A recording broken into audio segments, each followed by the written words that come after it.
আসসালামু আলাইকুম। Hello everyone, সবাই কেমন আছেন? তো আজকে খুবই সাধারণ একটি খাবার কিন্তু খুব মজাদার।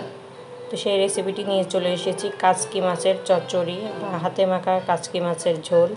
তো এখানে হচ্ছে আমি আলু কুচি, টমেটো কুচি, পেঁয়াজ কুচি করে নিয়েছি ক্যাপসুলে, আর হচ্ছে কাঁচামরিচ, তারপরে কাচকি মাছ খুব সুন্দর করে পরিষ্কার করে নিয়েছি ধুয়ে, তারপরে লবণ, হলুদ আর জিরার গুঁড়া, ব্যাস।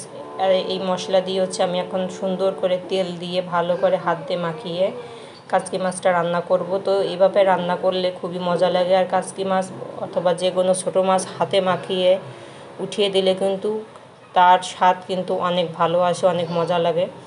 তো ছোটো মাছের ঝোলটা যদি এভাবে হাতে মাখিয়ে রান্না করি তাহলে অনেক ভালো লাগে খেতে কিন্তু। তো তাই আপনাদের সাথে ভিডিওটা শেয়ার করলাম।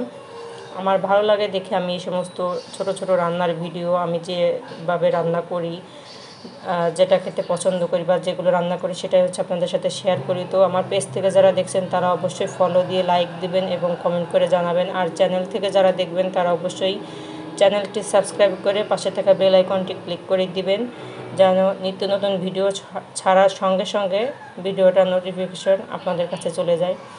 তো মাখিয়ে 2-3 মিনিট রেখে তারপরে হচ্ছে আমি একটু পানি দিয়ে দিয়েছি। বেশি পানি দেওয়া যাবে না, যেহেতু ছোটো মাছের চচ্চড়িতে বেশি ঝোল রাখা যায় না। তো এভাবে করে ঢেকে আমি হচ্ছে 5 থেকে 10 মিনিট আমার লাগবে কুক হতে। তো আলহামদুলিল্লাহ আমার রান্নাটা কিন্তু একদম ফুল কমপ্লিট। আর দেখুন কতটা সুন্দর আর ইয়াম্মি হয়েছে।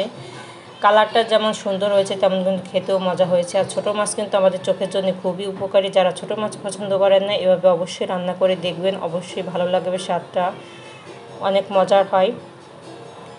তো ভালো লাগলে লাইক, কমেন্ট, শেয়ার করতে ভুলবেন না। আর রেসিপিটি ভালো লাগলে অবশ্যই শেয়ার করবেন, যেন নিত্য নতুন ভিডিও ছাড়ার আগ্রহ জাগে আমার।